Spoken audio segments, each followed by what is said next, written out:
Recording పెట్టలేదు. స్తుతా మయా భరతా వేదమాతా ప్రచోదయంతాం పావమానీ ద్విజానాం ఆయుః ప్రాణం ప్రజాం పశుం కీర్తిం ద్రవిణం బ్రహ్మవర్చసం మహ్యం దత్వా వ్రజత బ్రహ్మలోకం మహ్యం దత్వా వ్రజత బ్రహ్మలోకం. ఓం శాంతి శాంతి శాంతి. ఈ యొక్క ఉపనిషత్తు జ్ఞానగంగా అధ్యాత్మ సత్సంగానికి వచ్చేసినటువంటి వారందరికీ నమస్తే, స్వాగతం, సుస్వాగతం.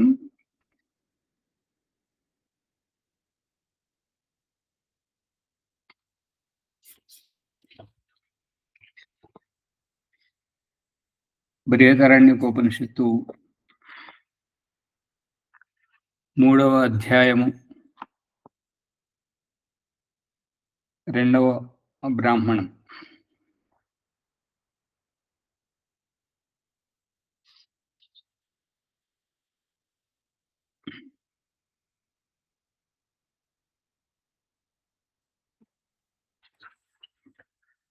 పదమూడవ ప్రసంగం నడుస్తున్నది.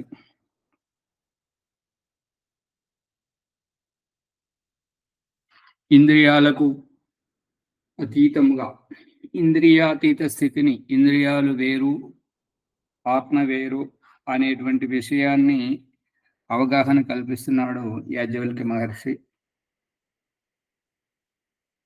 నేను చూస్తున్నాను,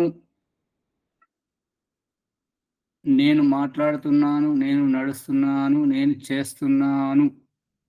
ఈ చేసేటివి, చూసేటి, వినేటి, నడిచేటి ఇవన్నీ అసమర్థ స్థితిలో పరాధీనంగా అంటే పరిస్థితి ఏంటంటే, బైక్ ఉంటేనే బయటకు పోతాను, కారు ఉంటేనే బయటకు పోతాను, లేకపోతే లేదు. తింటే గ్యారెలే తినాలి, వింటే భారతమే వినాలి, లేకపోతే లేదు. ఇది మూల సూత్రం. ఇది అజ్ఞాన భరితమైనటువంటి అసమర్థ స్థితిలో ఉన్నటువంటి రహస్యం. జ్ఞానవంతమైనటువంటి స్థితికి, అజ్ఞాన స్థితి నుంచి జ్ఞానవంతమైనటువంటి స్థితికి తీసుకెళ్ళడం, అసమర్థ స్థితిలో నుంచి సమర్థవంతమైనటువంటి స్థితిలోకి తీసుకెళ్ళడం. అసమర్థ స్థితి ఏంటంటే, నాకు నేను నిలదొక్కుకోలేకపోవడం, ఇంకొక సహాయతను, ఇంకొకరి సహాయమును, ఇంకొక వస్తువు సహకారమును, ఒక పరికరం మీద ఆధారపడి ఉండడం. సెల్ ఫోనే జీవితం. ఈ సెల్ ఫోను వాట్సాప్ చూసుకోవడం, ఫేస్బుక్ చూసుకోవడం, ఈ ఇన్స్టాగ్రామ్ చూసుకోవడం, ఇవన్నీ ఏంటంటే పరాధీనంగా. అవి లేనటువంటి స్థితిలో, వాటి మీద ఆధారపడినటువంటి స్థితిలో, వాటికి బానిస అయినటువంటి స్థితి నుంచి అవి లేకుండా నీవు పూర్వస్థితికి రావాలి అనేటువంటి విషయ పరిజ్ఞానమే యాజ్ఞవల్క్య మహర్షి ఈ ప్రకరణం ద్వారా మనకు కల్పిస్తున్నాడు.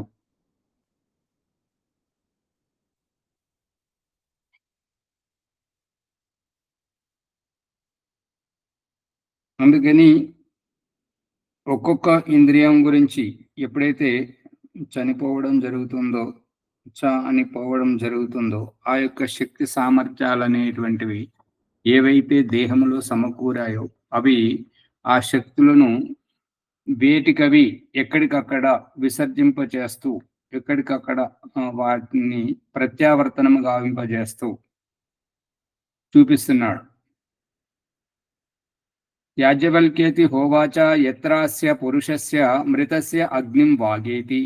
ఈ యొక్క అగ్ని రూపకంగా ఒకరిని గుచ్చుకునేటట్టుగా, ఒకరిని ప్రేరేపిస్తున్నట్టుగా, ఒకరిని ప్రభావితం చేస్తున్నట్టుగా వ్యవహరింపబడేటువంటి వాక్ సామర్థ్యం, వాక్ కళ, మాట్లాడేటువంటి సామర్థ్యం,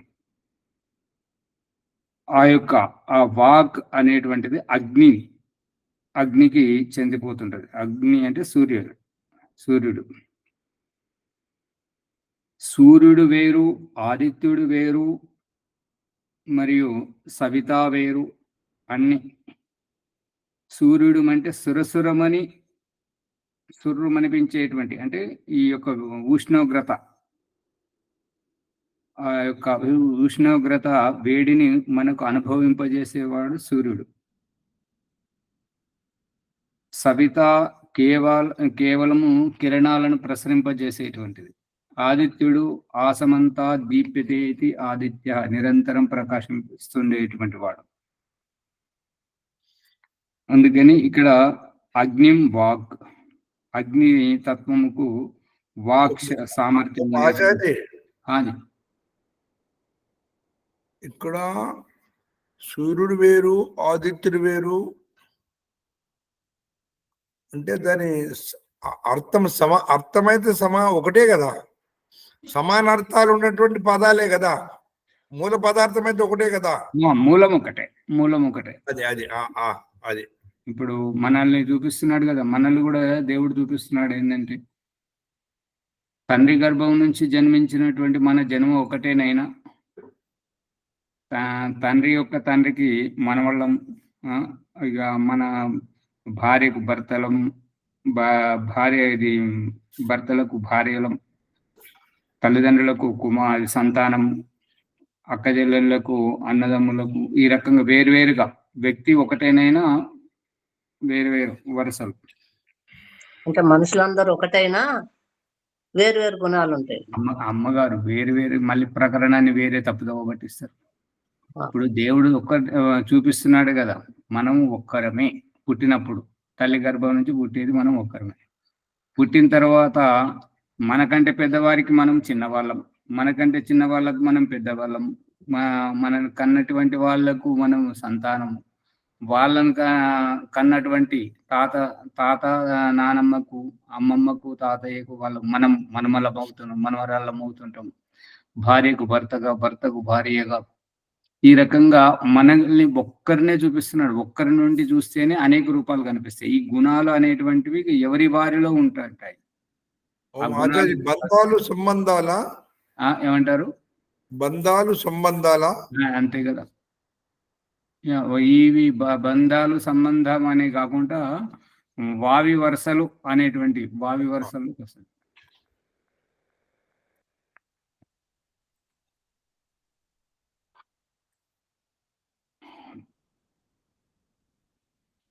ప్రాణ వాతం, ఈ ప్రాణం అంటే శ్వాస ప్రశ్వాస అనేటువంటివి వాయువులో కలిసిపోతుంటాయి.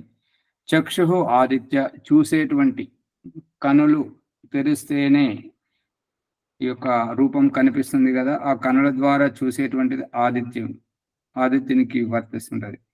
ఈ చంద్రునికి మనస్సు యొక్క సామర్థ్యం చంద్రునికి, చెవుల యొక్క వినికిడి యొక్క సామర్థ్యం దిశలకు, ఈ యొక్క శరీరం పార్థివమయమైనటువంటి శరీరం పృథివీకి.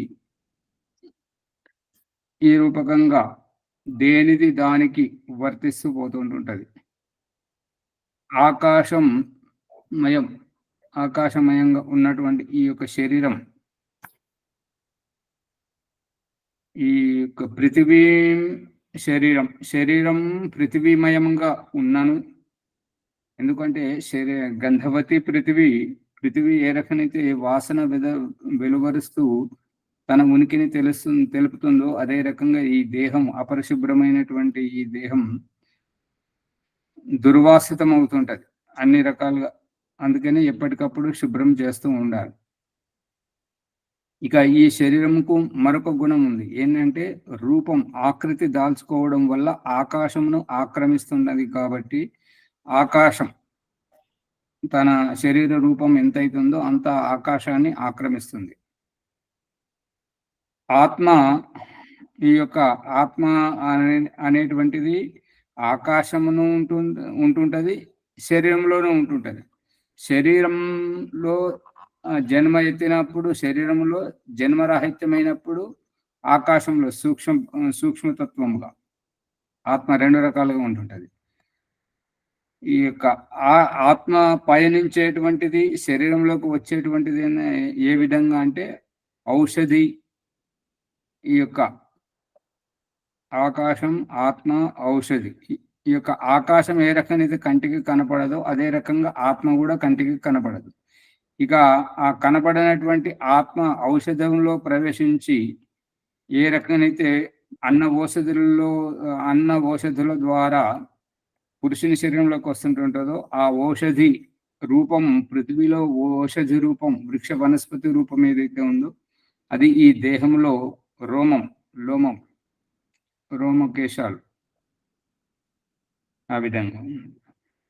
వనస్పతి కేశ, ఇక శిరస్సులో ఉన్నటువంటి ఈ యొక్క వెంట్రుకలు ఇవి వనస్పతి మాదిరిగా ఉన్నాయి. అప్సు లోహితం, అప్సు అంటే నీటి పరమాణువులు, ఈ నీటి వంటి తరళ పదార్థం రక్తము వలె మరియు రేతస్సు వలె విధానం అనర్చడం జరిగింది. ఈ రకంగా నిధీయతే క్వాయం తదా పురుషో,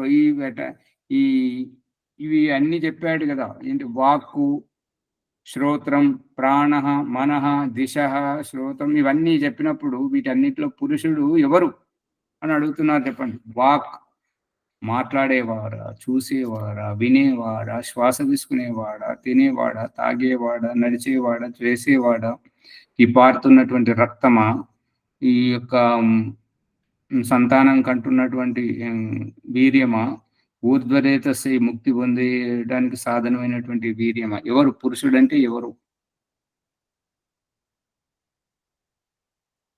ఏమి చెప్పరు. జీవాత్మ. అదే ఆ జీవాత్మ ఎవరు ఇక్కడ?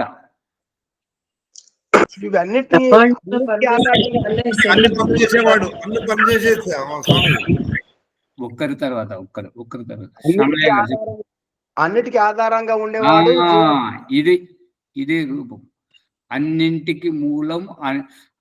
అతను ఉండడం వల్లనే ఇవన్నీ పుట్టుకొచ్చినాయి, ఇవన్నీ సక్రియం అవుతున్నాయి. కాబట్టి అన్నింటికి మూలం, సూత్రధారణ.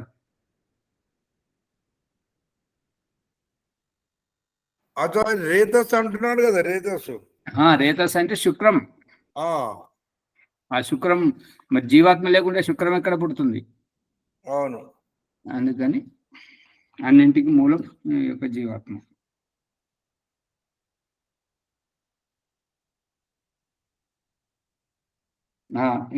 ఈ రకంగా చెప్పవచ్చు ఏంటంటే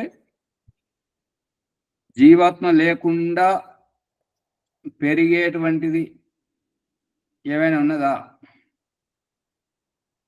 లేదు కదా చర్జీ. ఇంకా వరలక్ష్మమ్మ గారు సత్యం చెప్తున్నారా, అసత్యం చెప్తున్నారా? ఎవ్వరు మాట్లాడదు, కెమెరాలు బంద్ పెట్టుకొని కూర్చుంటున్నారు. నిద్ర సత్యమే చెప్తున్నారు ఇద్దరు. ఒకరు నువ్వెంత అంటే నువ్వెంత అన్నట్టుగా ఒకరికొకరు వత్తాసు పలుకుతున్నారు. వత్తాసు అంటారా? ఇది శరీరం నుండి ఆత్మ వెళ్ళిపోయిన తర్వాత 3 గంటల వరకు మాంసము పెరుగుతుంటది, రోమాలు పెరుగుతుంటవి, గోళ్ళు పెరుగుతుంటాయి. మాంసం ఎలా పెరుగుతుంటది అంటే చివరిసారి గుండె కొట్టుకొని ఆగిపోయినప్పుడు ఆ వేగానికి ఎంతైతే రక్త ప్రవాహం వేడిగా ప్రవహిస్తుందో అంతవరకు మాంసం పెరుగుతుంటది. ఇక శరీరము చచ్చుబడిపోయి ఇక్కడ ఒక కర్ర ముద్దులాగా, రబ్బర్ ముద్దులాగా పడి ఉండేంత వరకు, అప్పటి వరకు ఈ రోమాలు పెరుగుతాయి, గోర్లు పెరుగుతాయి. రోమాలు ఎందుకు పెరుగుతాయి అని అంటే, గోర్లు ఎందుకు పెరుగుతాయి అని అంటే వాటికి కావలసినటువంటిది సక్రియ భావం.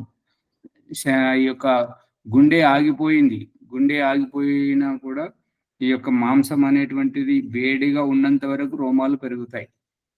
ఈ యొక్క వేడిగా రక్తపు యొక్క వేడి మాంసమును ప్రభావితం చేస్తున్నంత వరకు వాటి యొక్క వికారం గోర్లు పెరుగుతాయి.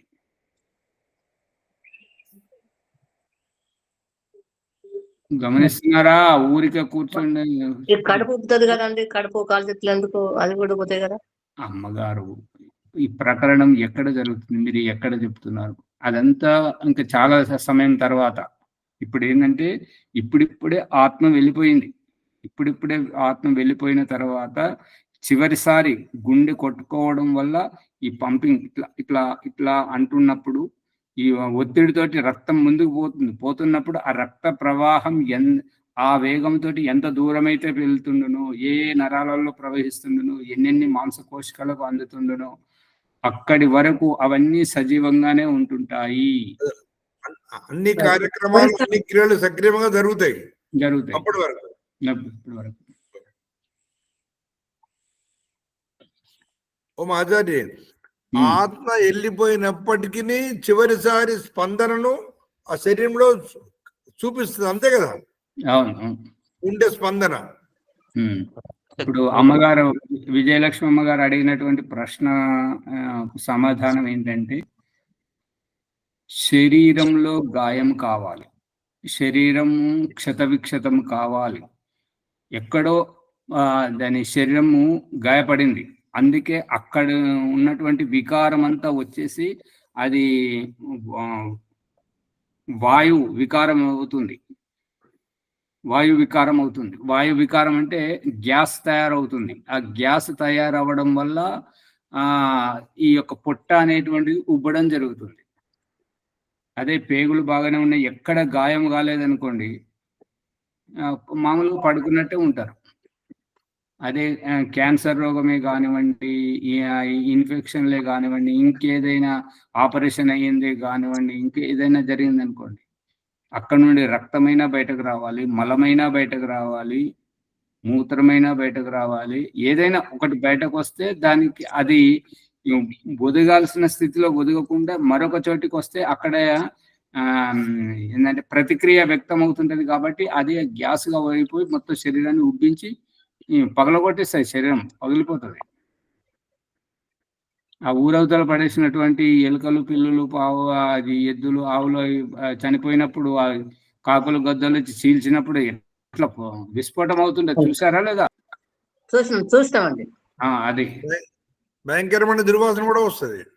ఈ యొక్క అక్కడ అయిపోయేది వేరు, ఇక్కడ అమ్మగారు చెప్తున్నది వేరు. అక్కడ అయిపోయేది ఏంటంటే మొత్తం అణువు ఇది కుళ్ళిపోయింది కాబట్టి అది పగిలిపోగానే దుర్వాసన వస్తుంది. ఇక్కడ కూడా ఈ గ్యాస్ తోటి పొట్టనంతా ఉబ్బించుకొచ్చేటువంటిదంతా ఏంటంటే ఈ లోపల ఏదో ఆపరేషన్ అయిందా, ఏ కారణమైందో, లోపల జరిగింది మనకు కనబడదు, ఉబ్బింది ఒకటే కనబడుతుంటది. ఇప్పుడు నోట్లోంచి రక్తం వస్తున్నది, రక్తం వచ్చింది ఒకటే కనబడుతుంది, రక్తం ఎందుచేత వస్తుంది? ఇప్పుడు అక్కడ గురుకులంలో కామారెడ్డి అతను వేదప్రియ చనిపోయినప్పుడు పోలీసులు వచ్చి ఇన్వెస్టిగేషన్ చేస్తున్నప్పుడు అతను ఎలా చనిపోయాడంటే కరెంట్ షాక్ వచ్చి చనిపోయాడు. చనిపోతే ఏంటంటే ఆ హీటర్ మీద పాలు వేడి చేస్తున్నాడు, అయితే వ్యాయామం చేసి బాగా శ్వాస బాగా తీసుకోవడం వల్ల నియంత్రణ కోల్పోయి దాన్ని పట్టుకునేసరికి అది పొలాల దగ్గర ఉండే కరెంటు హై పవర్ ఉండే తొందరగా పట్టుకునేసరికి అది షాక్ కొట్టింది, అట్లాగే చనిపోయాడు. అరచేతులకు వైర్ వచ్చింది, అది స్ప్రింగు, హీటర్ స్ప్రింగ్ వచ్చేసరికి అది కాలింది. అంటే కరెంటు ఈ అరచేతిలో ఎక్కడైతే పట్టుకున్నాడో అక్కడ చర్మం కాలిపోయింది కాబట్టి కరెంటు ఈ దిశగా శరీరంలో ప్రవేశించింది, కానీ బయటకి ఏ రకంగా వెళ్ళింది? లోపలికి వచ్చింది, బయటకు పోవాలి, ఎట్లా పోయింది అని మొత్తం అంతా పొల్లించి చూసేసరికి ఏంటంటే అది ఇట్లా చేతిలో పట్టుకున్నటువంటి ఇట్లా జడిచి కొట్టేసరికి గోడకు పడ్డది, తల పగిలిపోయింది. వెతుకంగా వెంట్రుకలలో కనపడింది, ఓహో ఇక్కడ తల పగిలింది కాబట్టి కరెంట్ అక్కడికి వెళ్ళిపోయింది. అందుకని ఈ మనము నోట్లోంచి రక్తం వస్తున్నటువంటిది, ముక్కులోంచి రక్తం వస్తున్నటువంటిది, ఈ కడుపు ఉబ్బుతున్నటువంటి ఈ పరిణామాన్ని చూస్తుంటాం, కానీ అది ఎందుచేత వస్తుంది, ఎందుచేత అయింది, దానికి కారణం ఉంటుంది. ఎవరికి ఏది కాలేదనుకోండి, మామూలుగానే చనిపోయింది అనుకోండి, మరి పడుకుంటాడు అట్లాగే. ఓ ఆచార్య, ఎవరతను బ్రహ్మచారి? వేదప్రియ అని చెప్పేసి కామారెడ్డి పార్శి కృష్ణమూర్తి కుమారుడు, చిన్న కుమారుడు. ఆచార్య, ఇప్పుడు చనిపోయిన డాక్టర్లు మరి చనిపోయిందని ఏ విధంగా చెప్తారు? మూడు గంటల వరకు ఉంటది కదా ప్రాణం, ఏ విధంగా చెప్తారు వాళ్ళు? అమ్మగారు డాక్టర్లు చెప్పినటువంటిది, ఇప్పుడు మీకు ఎంత చెప్పినా మీరు అర్థం చేసుకోలేరు కదా. ఈ నాడి చూడడం మీకు చెప్పాను, ఈ పల్సు ఇది ఎట్లా కొట్టుకుంటుంటది అని చెప్పేసి. అది కొట్టుకోవడం ఈ గుండెకు సంబంధించి ఉంటుంటది, గుండెకు సంబంధించి ఉంటుంటది. ఈ నాడి ఆగిపోవడం, ఈ నాడి ఆగిపోయింది వాళ్ళు చూస్తారు. గుండె పనిచేయడం ఆగిపోతుంది. నాడి ఆగిపోవడం, గుండె ఆగిపోవడం అన్ని ఒకటే. చివరికి బ్రహ్మరంధ్రంలో ఆగిపోతే దాన్ని బట్టి చెప్తారు వాళ్ళు. పూర్తిగా చనిపోయినట్టు, జీవాత్మ వెళ్ళిపోయినట్టు లెక్కనండి.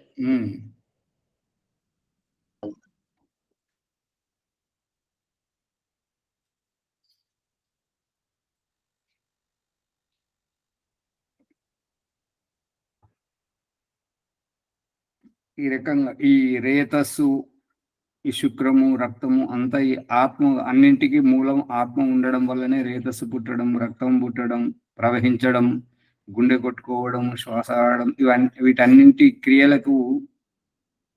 అందుకే ఇక్కడ చెప్తుంటాడు ఏంటంటే, విసురు రౌతు తిరుగుడు రాయి అంటే ఏంటి?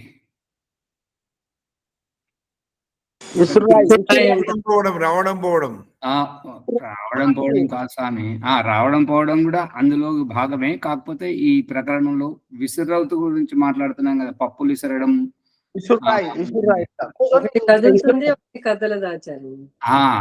అయితే పడుకున్నప్పుడు భాష దీన్ని చూసి దాన్ని కనిపెట్టారు, ఆ రాయిని.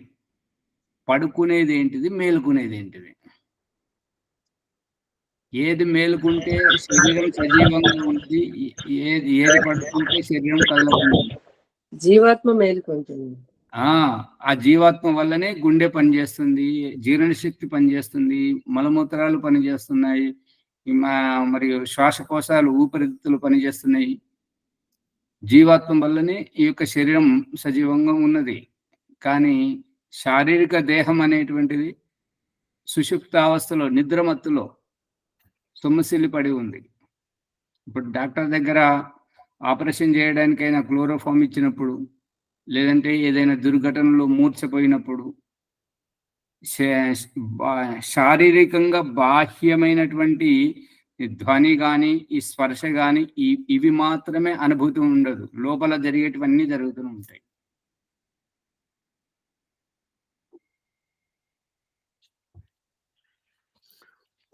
అంతర్క్రియలు చేయించేది ఆత్మ కదా. అదే కదా మరి. కాబట్టి బాహ్యంగా స్పష్టీకరణ అవడం లేదు, కానీ అంతర్క్రియలు మాత్రం జరుగుతున్నాయి కదా. ఇప్పుడు ఆత్మ పడుకోదు కదా. కాదు స్వామి, బస్సు ఎక్కువండి. బస్సు ఎక్కితే కనబడేది బస్సు, నడిపేది డ్రైవరు. డ్రైవర్ ఏమో ఆత్మ, కండక్టర్ ఏమో మనస్సు, యాత్రికులు వీళ్ళంతానేమో జీవాత్మలు.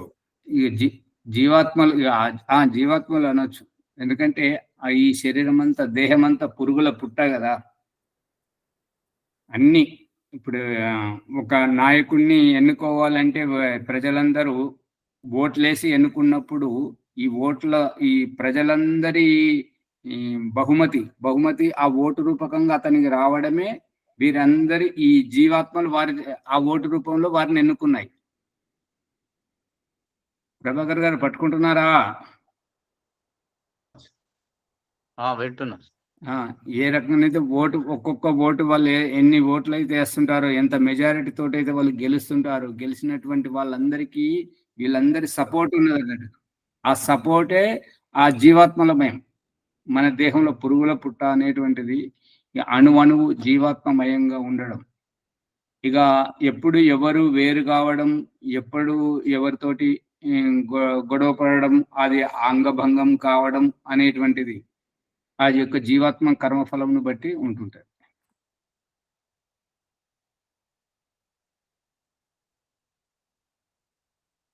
రేతశ్చ నిధీయతే క్వాయం తదా పురుష. అప్పుడు ఎక్కడ ఉన్నాడు పురుషుడు అని అంటే, ప్రతి ఒక్క ప్రక్రియ వెనకాల ఉన్నాడు. ఏ క్రియ ప్రక్రియ అని అంటే, ఈ అరుగుదల వెనుక ఎవరుంటే అన్నం అరుగుతుంది, ఎందుచేత అన్నం అరుగుతుంది, ఎందుచేత రక్తం తయారవుతుంది, ఎవరి వల్ల ఈ మలమూత్రాలు తయారవుతున్నాయి, ఎవరు ఈ మలమూత్రాలను వదులుతున్నారు, ఎవరి వల్ల ఈ మూత్రం తయారవుతుంది, ఎవరి వల్ల దాహం వేస్తుంది, ఎవరి వల్ల ఆకలి వేస్తుంది, ఎవరి వల్ల ఈ యొక్క మంచి చెడు అనేటువంటి అవగాహన కలుగుతుంది, ఎవరు చెడుకు భయపడుతున్నారు, ఎవరు మంచికి ఉత్సాహపడుతున్నారు. ఆ భయపడేటువంటిది ఈ క్రియలన్నిటికి మూలంగా ఉన్నటువంటిది జీవాత్మ. జీవాత్మ.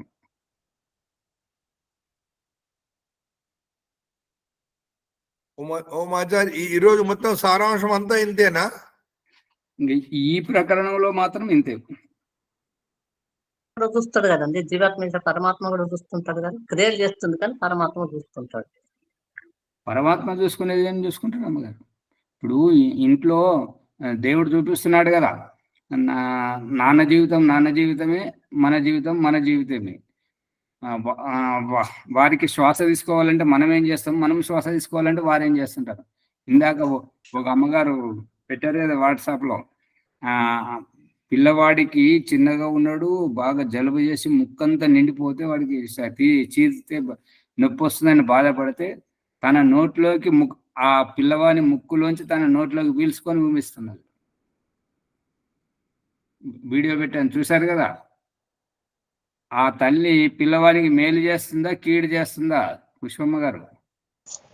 కీడు చేస్తుందా?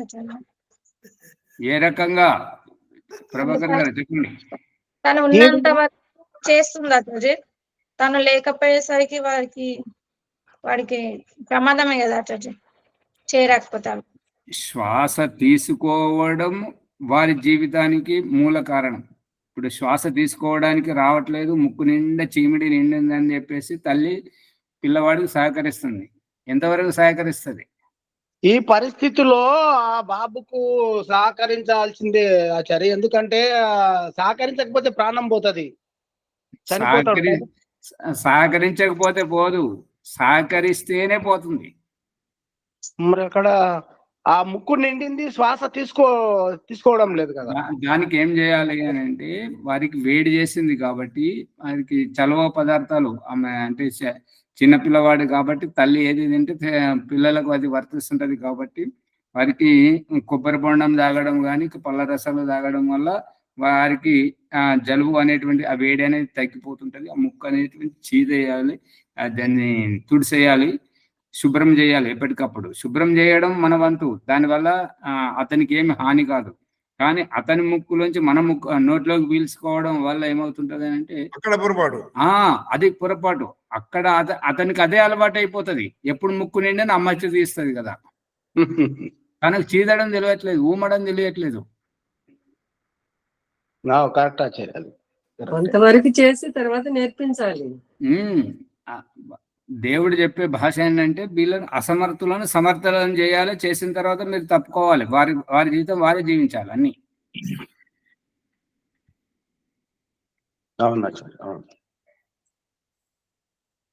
కానీ బాలరాజులాగా ఉండకూడదు. ఎప్పుడు పోయినా తాతయ్య అని మనవడు ఎంట పడుతుంటాడు, వాళ్ళు ఏ పని చేసుకొని ఇవ్వరు. అంతేనా బాలరాజు గారు? అన్ని పనులు వాళ్ళకి నేర్పించాలి. పిల్లలు వాళ్ళు ఎక్కడున్నా కూడా మన లోటు వారికి కనిపించవద్దు. అన్ని వాళ్ళ పనులు వాళ్ళు చేసుకునేటట్టుగా తయారు చేయాలి. అంతేగాని ఏ పనికైనా నేను వచ్చి చేస్తాను, నేను ఉన్నాను కదా, నేను బతికే ఉన్నాను కదా అనుకుంటూ వచ్చే వాళ్ళంతా మన జీవితానికి అభిషక్తులే వాళ్ళు. అలా చేయకూడదు.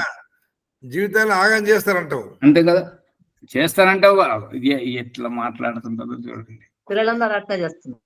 ఇప్పుడు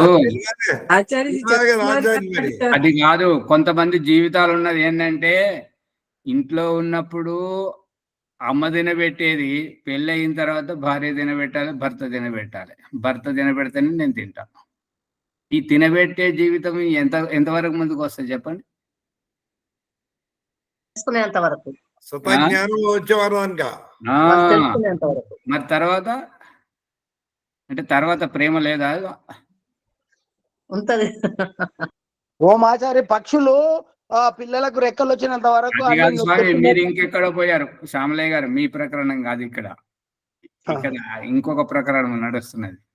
ఏంటంటే అతి ప్రేమతోటి గోటి ముద్దలు పెట్టి తినిపించడం ఇట్లా చేస్తుంటే అది ఎంతవరకు సమంజసం?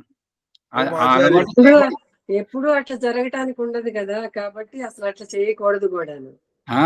అలా చేయకపోవడమే ఉండాలి మంచిది. మొదటి నుండి. ఇప్పుడు ఏంటంటే భార్య అంటది నా భర్త తినిపిస్తేనే నేను తింటా, భర్త అంటాడు భార్య తినిపిస్తేనే నేను తింటా, నీ చేత్తోనే నేను తింటా. ఇట్లా ఓ ఆచార్య ఆ అతి చేయొద్దు అంటారు కదా మరి. అది అతి సర్వత్ర వర్జయేత్. ఆ రకంగా ఆ అతి ఏమైతుందంటే ఎక్కడికన్నా ఊరికి పోతే, ఎవరైనా కార్యక్రమాలకు పోతే అక్కడ ఇబ్బంది అవుతుంది కదా. వేరే వాళ్ళైతే ఏం చెప్తున్నారంటే ఆచార్య గారు తినదు, అక్కడ ఫంక్షన్కి పోతే అక్కడికి పోతే ముక్కలు వేసుకొని నేను ఒక్కొక్క ముక్క నోట్లో పెడితే తింటది కానీ మరి చెప్తున్నారు అట్లా. మరి అంత ఘోరం కదా. ఘోరమే.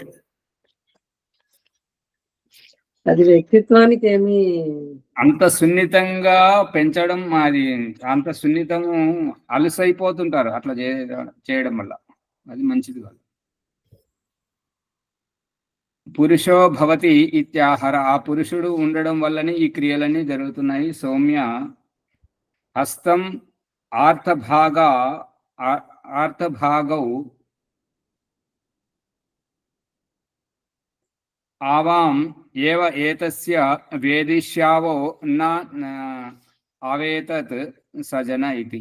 ఈ రకంగా అన్ని తెలుసుకుంటూ చేసినప్పుడే ఈ యొక్క క్రియలన్నీ సజావుగా సాగిపోతూ ఉంటుంటాయి.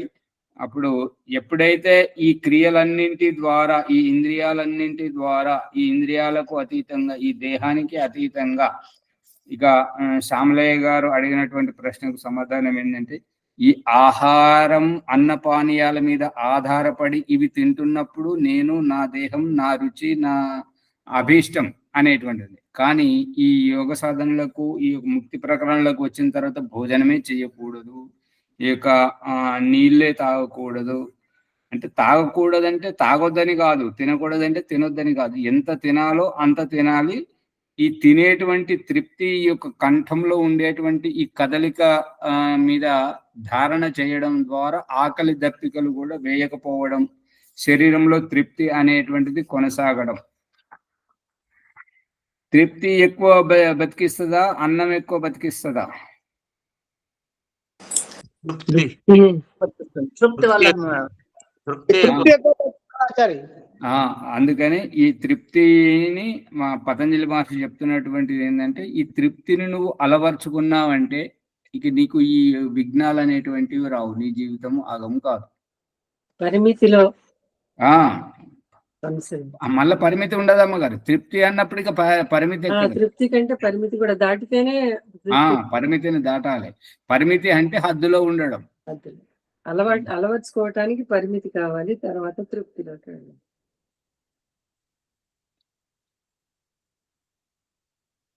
తౌహోత్క్రమ్య మంత్రయాం చక్రాతే.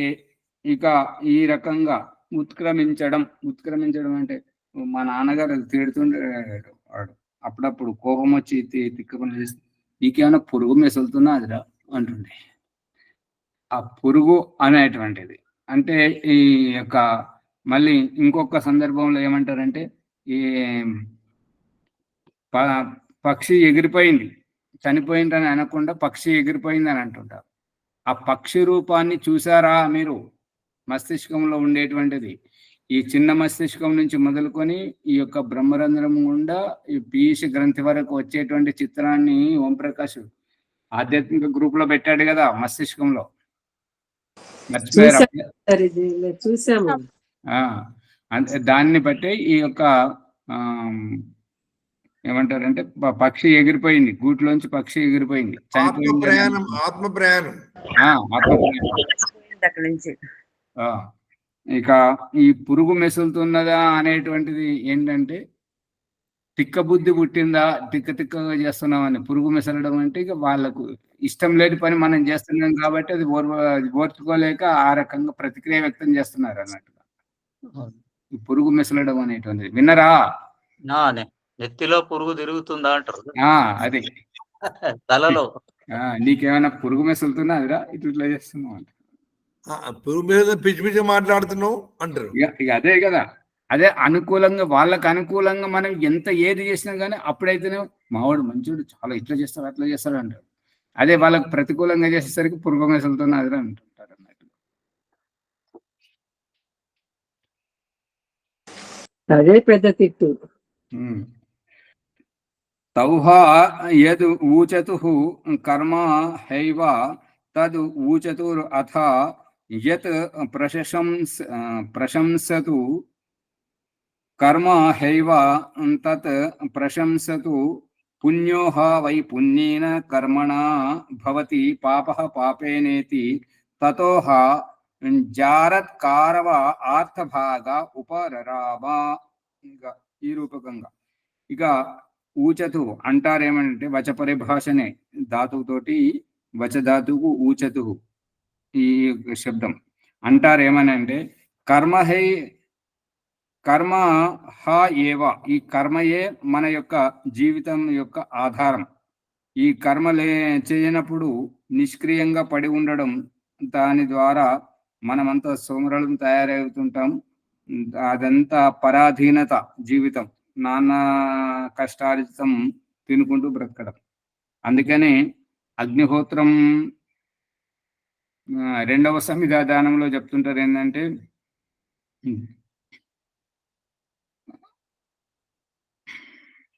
సమిధాగ్నిం దువస్యత ఘృతైర్బోధయత అతిథిం. ఘృతై బోధయత, నువ్వు ఏం సంపాదించావు ఎంత సంపాదించావు అని అంటే, మా నాన్ననే బాగా సంపాదించాడు, మా తాత బాగా సంపాదించి పెట్టాడంటే, మీ నాన్న నన్ను పెళ్లి చేసుకోవడానికి రాలేదు, మీ తాత నన్ను పెళ్లి చేసుకోవడానికి రాలేదు, నువ్వు నన్ను పెళ్లి చేసుకోవడానికి వచ్చావు, నీతోటి కలిసి జీవించమని అంటున్నావు. కాబట్టి మరి నన్ను పోషించడానికి నీ దగ్గర ఏం ఆధారం ఉంది, ఎంత డబ్బు సంపాదించి పెట్టావు, బ్యాంక్ బ్యాలెన్స్ ఎంత ఉంది అనేటువంటిది ఆవిడ అడుగుతుంటది అన్నమాట. ఆ రకంగా ఈ కర్మ చేయాలి, కర్మ చేస్తేనే ఆ రకంగా ధన సంపద అనేటువంటిది వస్తుంటది. ఊచతు అథ యత్ ప్రశంసతు, ఇక ఏదైతే మంచి కర్మ చేస్తుంటారో వారు ప్రశంసిస్తూ ఉంటుంటారు. ఇక చెడు కర్మ చేసేటప్పుడు కూడా ప్రశంసిస్తుంటారు. ఎవరు అంటే తాగుబోతులనే ప్రశంసిస్తుంటారు. దొంగతనం చేసేవారు దొంగతనం చేసేవారు, వ్యభిచారం చేసేవారు వ్యభిచారం. అంటే ఈ రకంగా ఎటువంటి భావజాలం ఉన్నటువంటి వాళ్ళకు వాళ్ళే నచ్చుతారు, ఇతరులు నచ్చరు. అంతేనా? అందరూ నచ్చుతారా?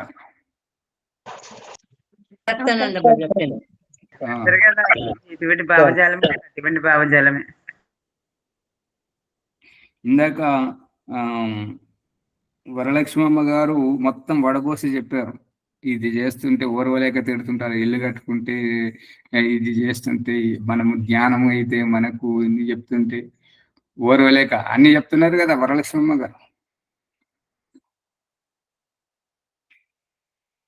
ప్రశంసతు పుణ్యో వై పుణ్యేన కర్మణ, ఇక పుణ్యకర్మ చేసేటువంటి వాళ్ళు నిశ్శబ్దంగా ఉంటారు, నిర్మలంగా ఉంటారు, ప్రసన్న చిత్తులుగా ఉంటారు, ముఖమంతా విరబూసినటువంటి విప్పుకున్నటువంటి పువ్వు వలె వాళ్ళు ఆకర్షణీయంగా ఉంటుంటారు.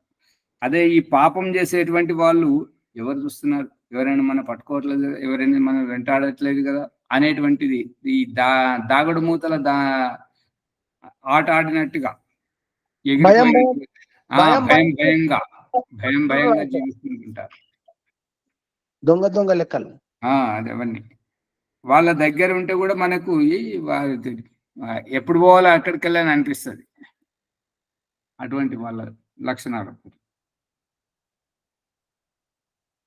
పాపః పాపేనేతి తతోహ జారత్కారవ ఆర్థభాగ ఉపరరామ. ఈ రకంగా జారత్, ఈ యొక్క జరాజీర్ణమైనటువంటి ఈ శరీరాన్ని వదిలేసి ఆర్థభాగ తరళముగా ఉపరరామ వెళ్ళిపోయి దేహానికి బయటకు వచ్చేసి విశ్రాంతి తీసుకోవడం.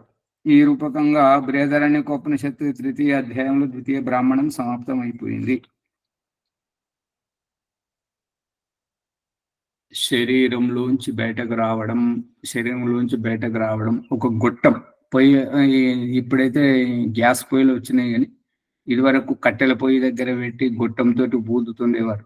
గుర్తుందా? మర్చిపోయారా? గుర్తుంది వచ్చి. చేస్తాం కదా బయట పోయి పెట్టి అప్పాలు. మనకి గట్టి వస్తుంది. ఆ ఊదుతున్నటువంటి గొట్టం రూపంగా ఈ యొక్క ఈడ పింగళ నాడుల ద్వారా వచ్చేసి ఈ బ్రహ్మరంధ్రం నుంచి ఈ యొక్క దేహం నుంచి ఓం భూ, ఓం భువ, ఓం స్వహ, ఓం మహ, ఓం జన, ఓం తప, ఓం సత్యం. భూ పైనుంచి కిందికి రావడం, భువ, స్వహ, మహ, జన, తప, ఓం సత్యం. కింది నుంచి మీదికి, మీది నుంచి కిందికి, కింది నుంచి మీదికి, మీది నుంచి కిందికి.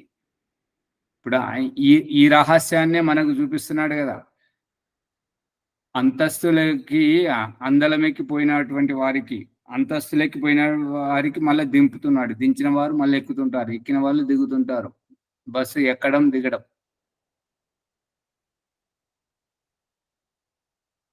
యోగ సాధన చేస్తుండేటప్పుడు ఇక ఈర్ష, ద్వేషము, కామ, క్రోధ, లోభ, మోహాలు అడ్డుపడుతుంటాయి. ఏం చేయాలి?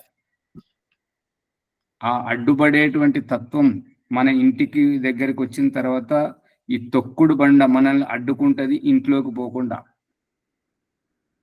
మామూలుగా దారి గుండా నడుచుకుంటూ వస్తున్నాం కదా, ఆ తొక్కుడు బండ మనకు అడ్డుపడుతుందా పడదా? దారింట నడుస్తున్నప్పుడు చిన్న రాయి, పోటు రాయి అడ్డం వస్తే తట్టుకొని బొక్కబోల పడుతుంటాం. అటువంటిది ఇంత పెద్ద బండ మనకు అడ్డం పడుతుంటది. ఏం చేస్తాం? దాటేసి వెళ్ళిపోవాలి. అనుకుంటూ వెళ్ళిపోతాం. ఎక్కి తొక్కి ఆ బండని ఎక్కితే మనం ముందుకు పోతుంటాం కదా. అంతే. అందుకని ఈ కామము గాని, క్రోధం గాని, ఈర్ష్య గాని, ద్వేషము గాని, అసూయ గాని ఇవి ఏవైతే వస్తుంటాయో వాటిని లెక్క చేయకూడదు. మనం దేనికైతే ప్రభావితం అవుతుంటామో అది ఇంకా రాజుకుంటది.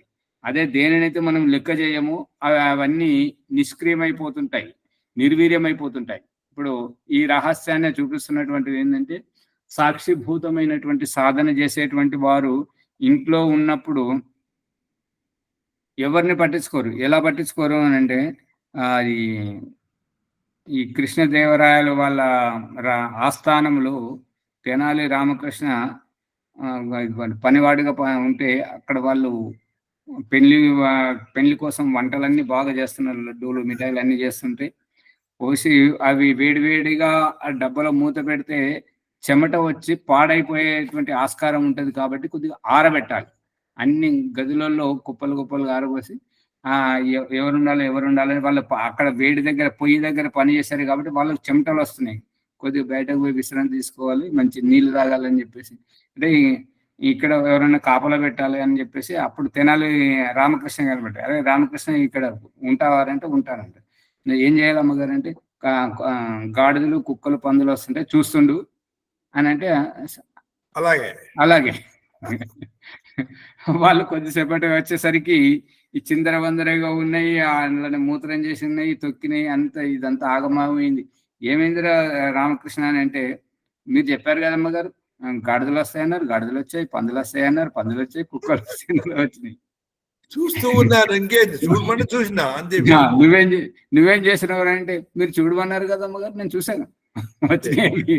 అవి ఆ రకంగా వాళ్ళు ఏమీ అనకపోవడం అన్నట్టుగా.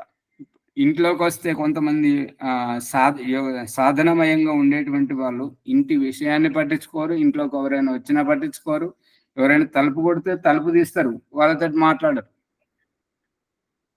ఇటువంటి వాళ్ళు ఎదురయ్యారా మీకు? ఆ రకంగా ఉండడం అన్నట్టుగా. మనం దేంట్లో తలదూర్చకుండా ఉండడం, సాక్షిభూతంగా ఉండడం.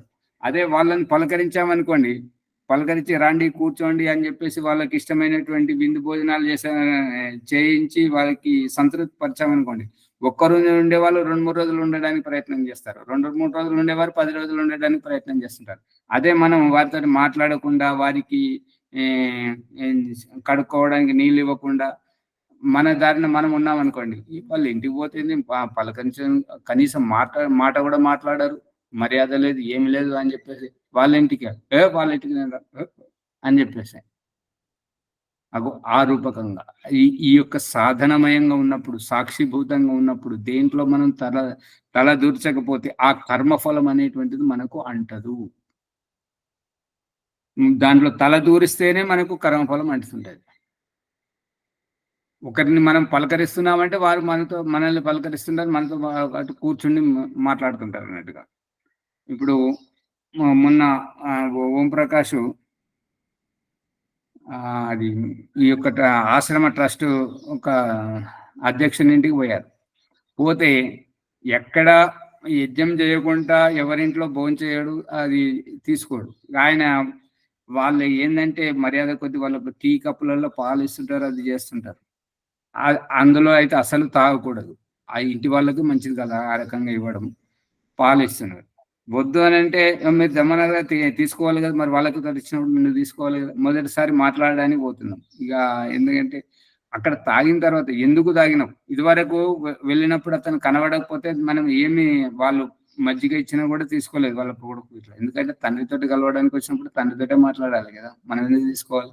ఇప్పుడు ఈ పాలు తాగాల్సి వచ్చింది ఆ ధర్మ సంకటంలో పడి. నువ్వు ఎందుకు తాగినావు అని చెప్పేసి నా ఆత్మ నన్నే బాధ పెడుతున్నది.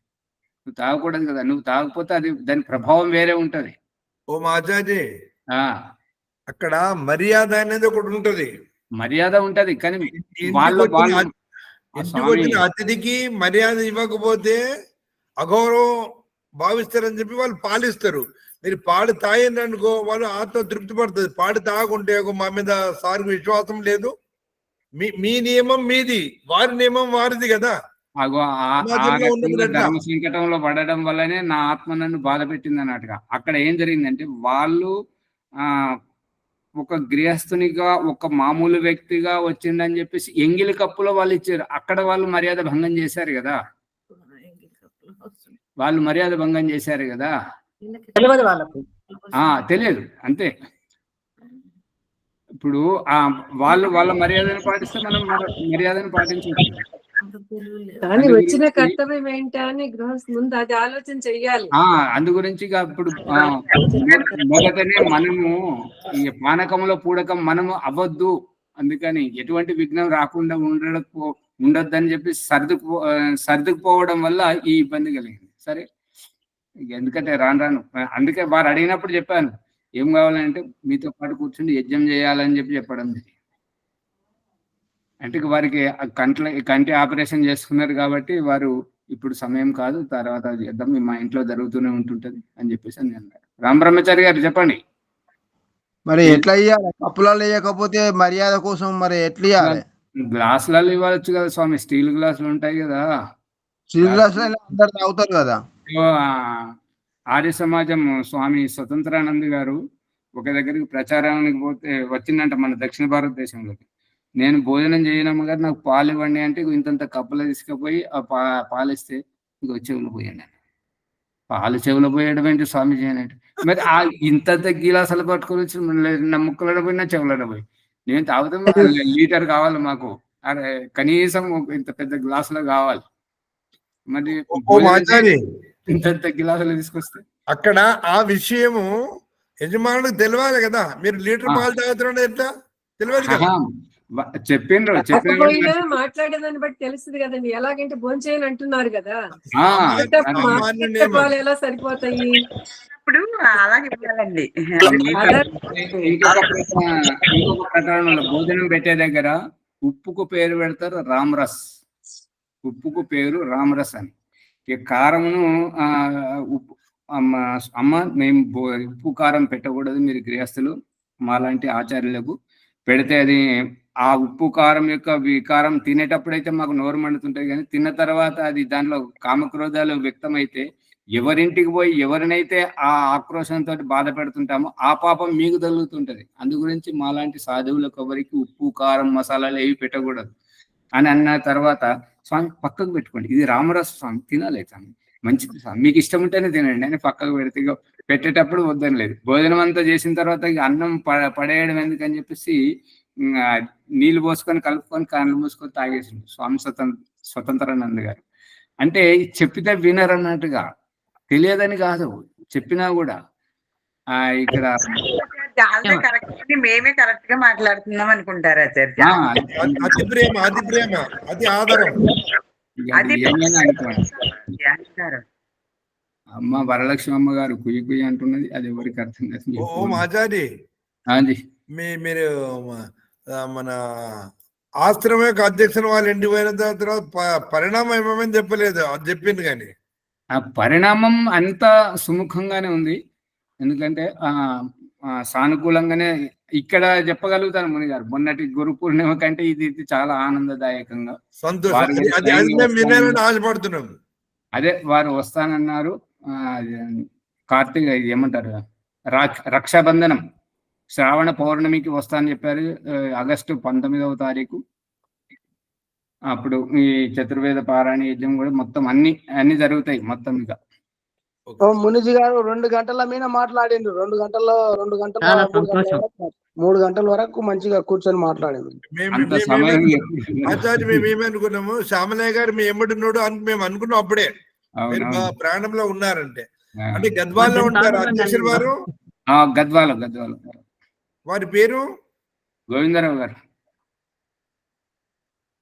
ఓకే ఓకే, ధన్యవాదాలు ఆచార్య. శుభ పరిణామం, సంతోషం, చాలా మంచిది. ఓకే, ఈ సమయం కూడా అవుతుంది ఆచార్య. ఒక్క సెకండ్ అండి, ఒక్క సెకండ్. మా మనమరాలు ఒక్క సెకండ్ అండి.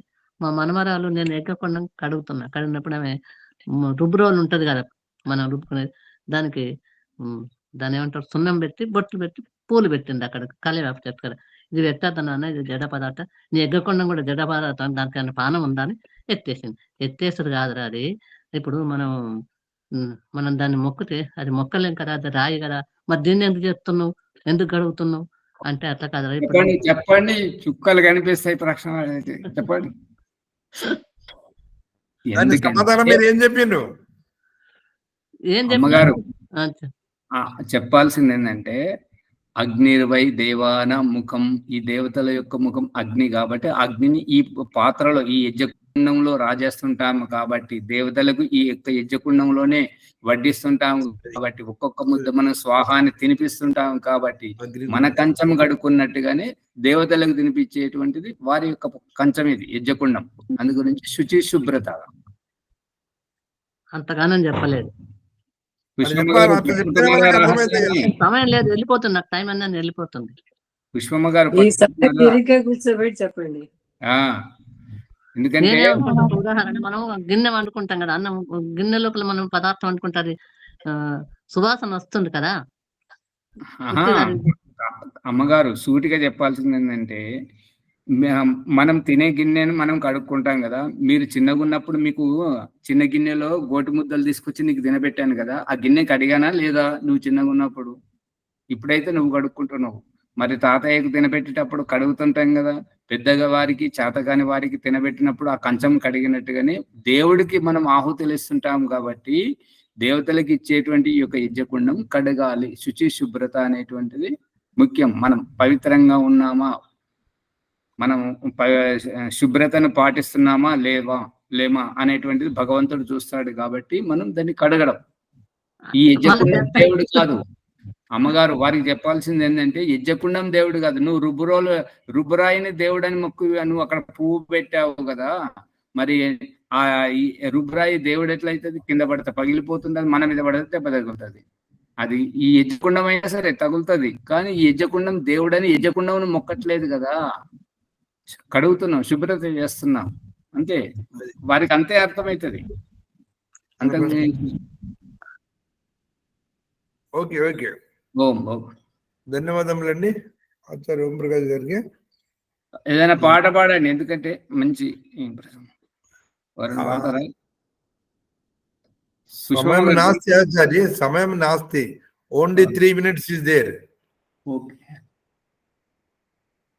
ఓకే, మనం సమయం పరిధిలో ఉండాలి కదా. అదే ధన్యవాదములు. అనంతరము వైదిక సంధ్యోపాసన పుష్పమ్మ గారు చేయించాలని ప్రార్థన. సంధ్యోపాసన ముఖ్యమయ్యాలి.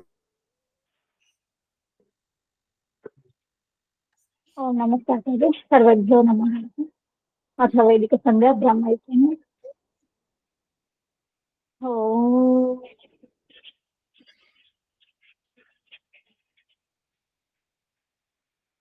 ఓం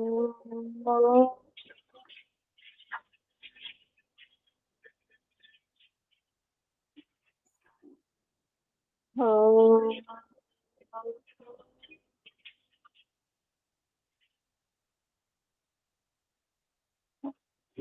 పుట్టబోయే శిశువు ఆత్మభావన భగవంతుని ప్రార్థిస్తుంది ఏమనగా ఓం అమృతోపస్కరణమసి స్వాహ. ఓ అమృత స్వరూప, నా కోసం ఉపస్కరణంగా పచ్చుకున్నావా స్వామి, ధన్యురాలిని. ఓం అమృతాపిధానమసి స్వాహ. ఓ అమృత స్వరూప, నా ఆత్మరక్షణకై ఆకాశ దుప్పటివై ఆవరించావా స్వామి, ధన్యురాలిని. ఓం సత్యం యశః శ్రీర్మైత్రీః శ్రేతాం స్వాహ. ఓ పరమేశ్వర, సత్యం, యశస్సు, ధనైశ్వర్యాలు మరియు బుద్ధి నన్ను ఆశ్రయించి నాలో ఉండునుగాక. గర్భంలో ఊపిరితో పాటు శిశువు యొక్క ఆకలి దప్పికలు అమ్మ చూసుకునేలా చేశావు స్వామి. ఇప్పుడు గర్భం నుండి బయటకు వచ్చాక అమ్మతో కలిసిన ఆ పేగు బంధాన్ని సైతం పెంచనైనందున. శిశు అభ్యర్థన ఆచమన మంత్రం.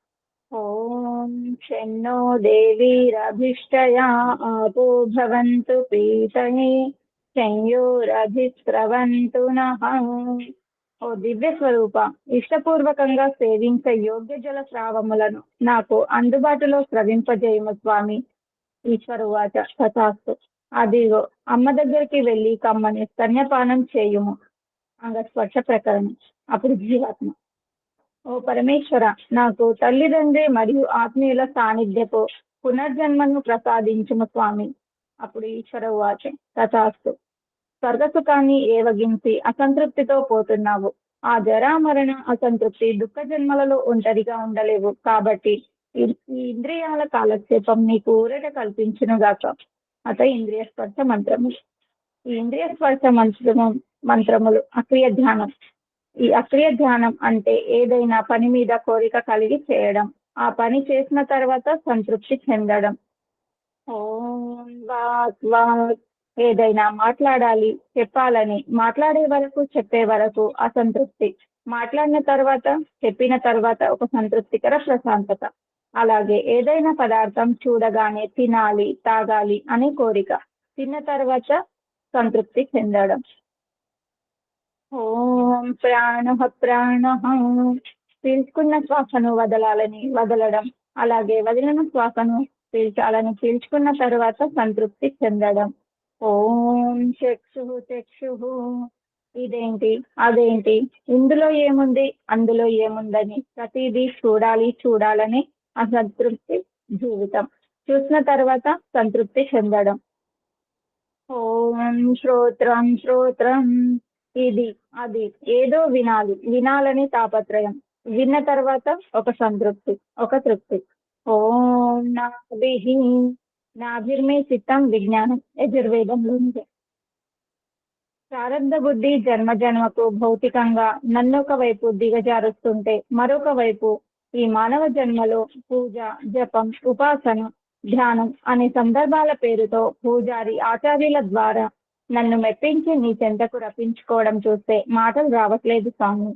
ఓం హృదయం, ఓ జగదీశ్వర, నీవు మా హృదయాలలోనే ఉంటూ మేము ఏదైనా తప్పులు చేస్తే భయంగాను, మంచి పనులు చేస్తే ప్రోత్సాహకంగాను ఇలా హెచ్చరిస్తూ ప్రేరణ కల్పిస్తావు స్వామి, ధన్యురాలుని. ఓం కంఠః, మణిహారం వలె అలంకృత 2 కంఠ ఎముకల మధ్యస్థానం, అన్నపానీయ స్రావముల ఆవాగమన మరియు భావ వ్యక్తీకరణ అవయవాన్ని సాధనాన్ని తెలుసుకోవడం. ఓం శిరః, ప్రారబ్ధాన్ని తెలుసుకొని ప్రారబ్ధ శుద్ధి కొరకు ప్రయత్నం చేయడం. ఓం బాహుభ్యాం యశోబలం, బాహుభుజములు బలవర్ధకంగా ఉండునుగాక. ఓం కరతల పృష్ఠే, నా చేతుల్లోని నా కర్మల పురుషార్థం నిహితమై ఉందని తెలుసుకోవడం, అందుకే అందరితో స్నేహపూర్వకంగా ఉంటూ ఉపకారం చేయడం. మార్జన మంత్రములు. ఆత్మ సాక్షాత్కార ప్రకరణం. జీవాత్మ ప్రార్థన. ఓం భూ, ఓ ప్రాణ ప్రదాత అని జీవుడు పరమాత్మని ప్రాధేయపడటం. భగవంతుని సందేశం. పునాతు శిరసి, దుఃఖదాయక ప్రారంధం అనే నీ పూర్వజన్మ కర్మఫలాన్ని పవిత్రం పునీతం చేసుకోమని భగవంతుడు ఆదేశించడం. అప్పుడు జీవాత్మ ప్రార్థన. ఓం భువః, ఓ దుఃఖ వినాశక.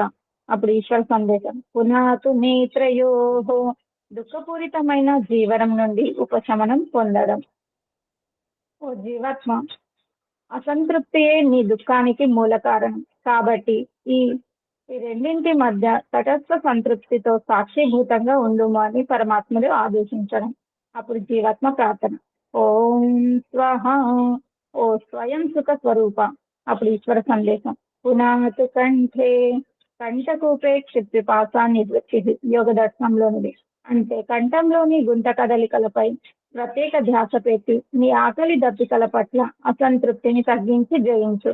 ఆ ఆకలి దప్పికల నివృత్తి సంతృప్తికర స్వయం సుఖానందమే నీ జీవన్ముక్తి మోక్షావస్థకు సోపానం. అప్పుడు జీవాత్మ ప్రార్థన.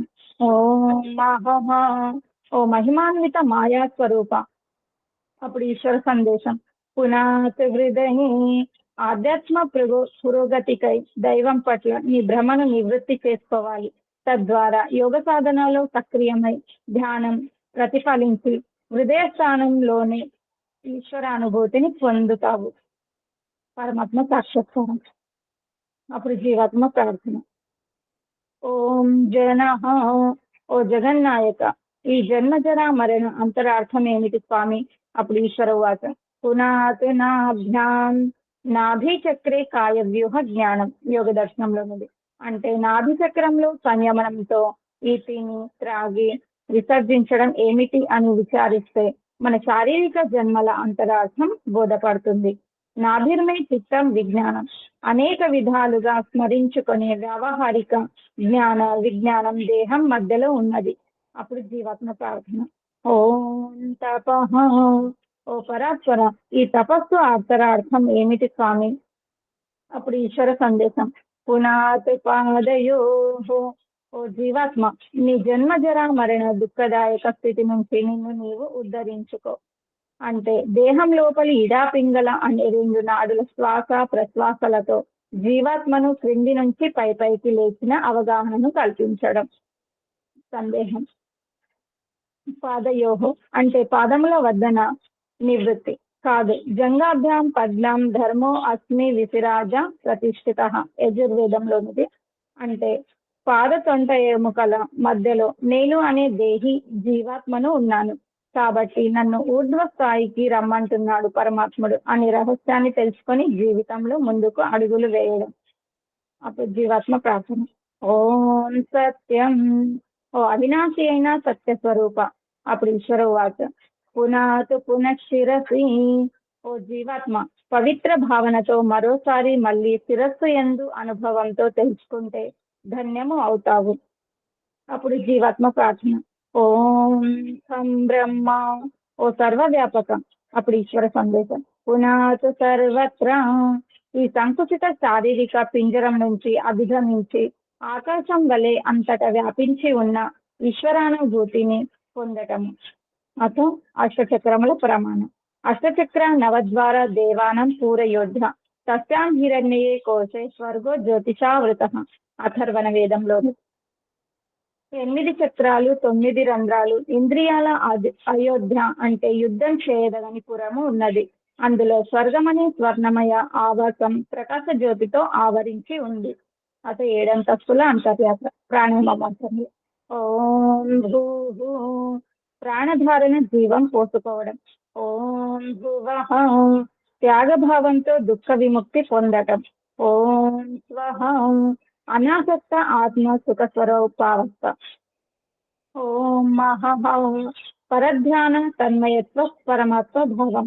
ఓం జనః, అమృతస్య నాభి. అథర్వణ వేదంలోనిది. ప్రథమంలో శిశువు తెచ్చుకున్న పేగుబంధం వలె ఆ పరమాత్మతో ఈ ఆధ్యాత్మిక సాధక జీవాత్మకు గల అవినాభావ సంబంధం అని ఈ నాభి యొక్క అభిప్రాయం. ఓం తపః, దేహం క్రింది వైపు నుండి కనబడని ఆత్మను పైకి పొగను వ్యావహారికంగా చూపడం.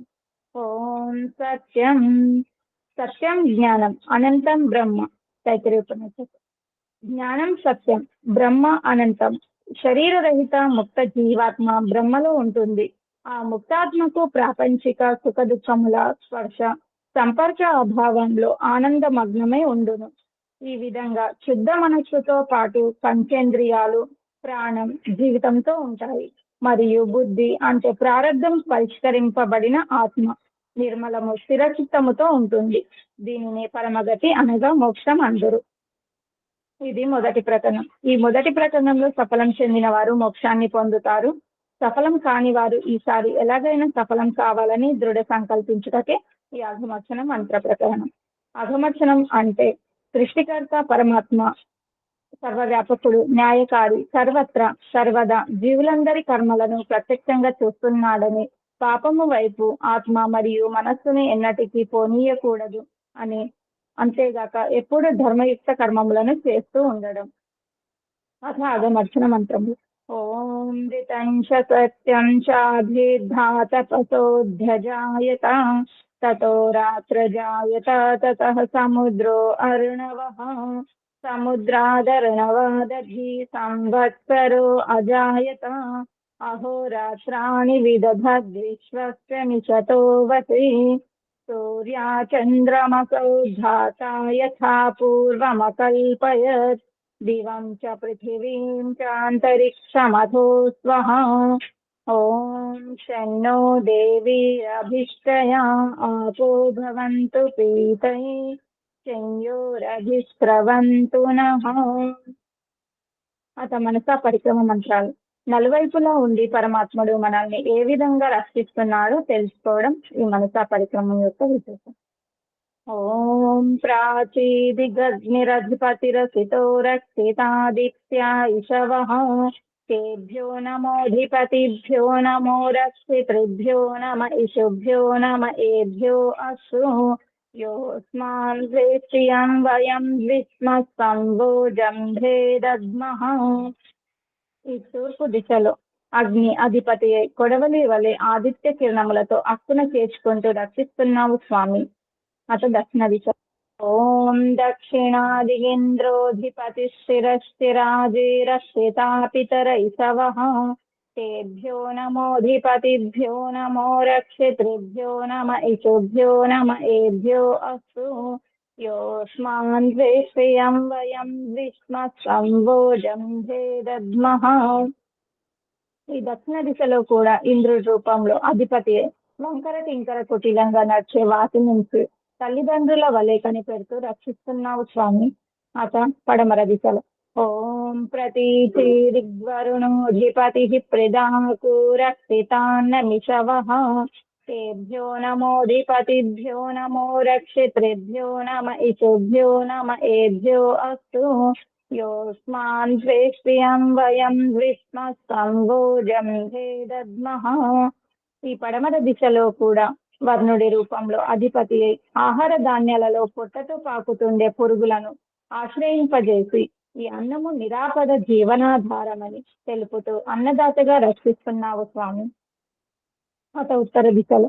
ఓం ఉదీచి దిక్సోమోధిపతి స్వజో రక్షితా శనిరిషవః తేభ్యో నమోధిపతిభ్యో నమో రక్షితృభ్యో నమ ఇషుభ్యో నమ ఏభ్యో అస్తు యోస్మాన్ ద్వేష్యం వయం విస్మస్తంభోజంభే దద్మః.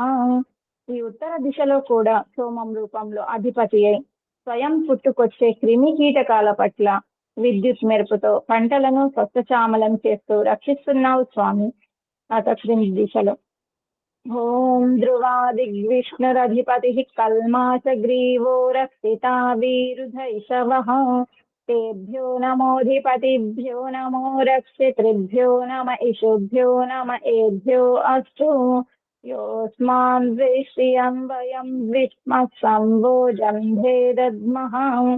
ఈ క్రింది దిశలో కూడా విష్ణు రూపంలో అధిపతి భూగర్భ విషవాయు కాలుష్యాన్ని వృక్షములతో నిర్వీర్యం గావిస్తూ రక్షిస్తున్నావు స్వామి. అతపై దిశలో.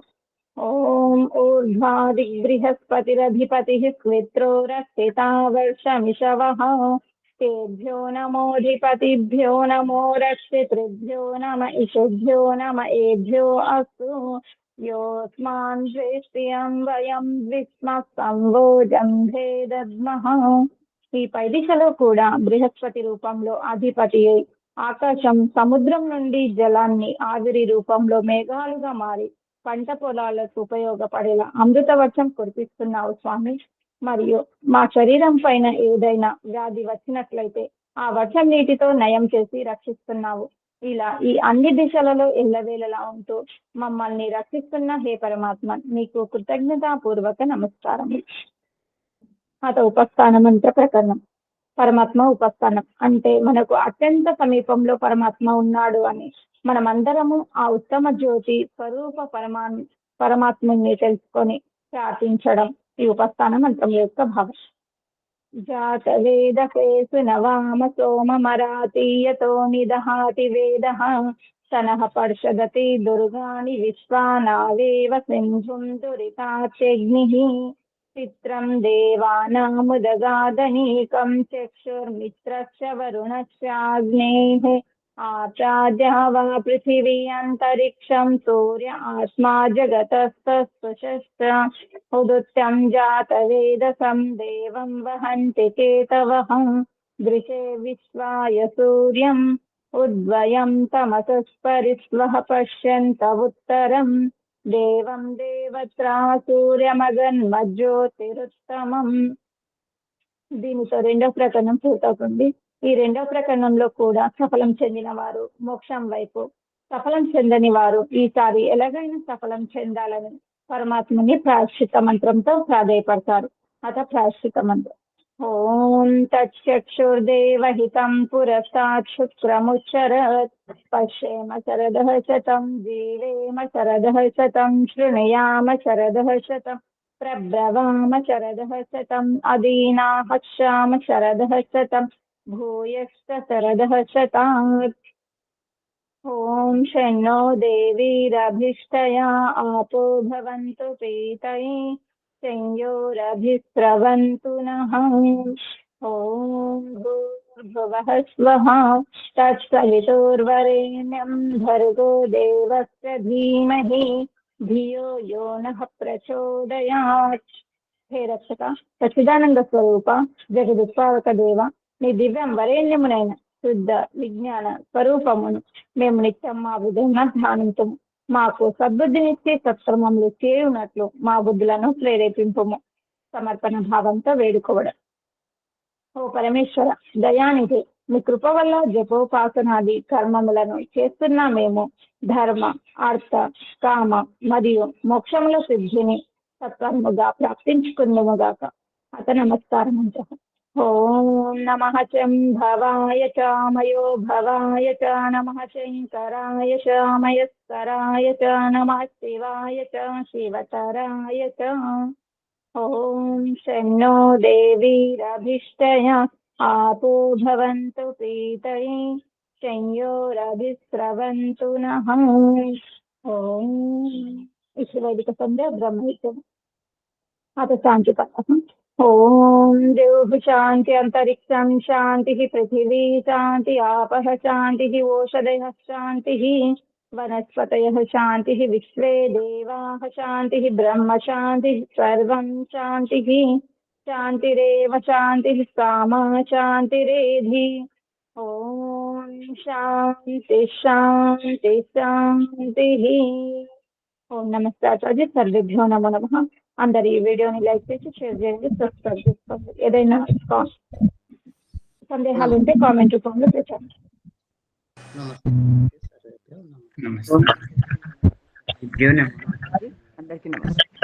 నమస్తే.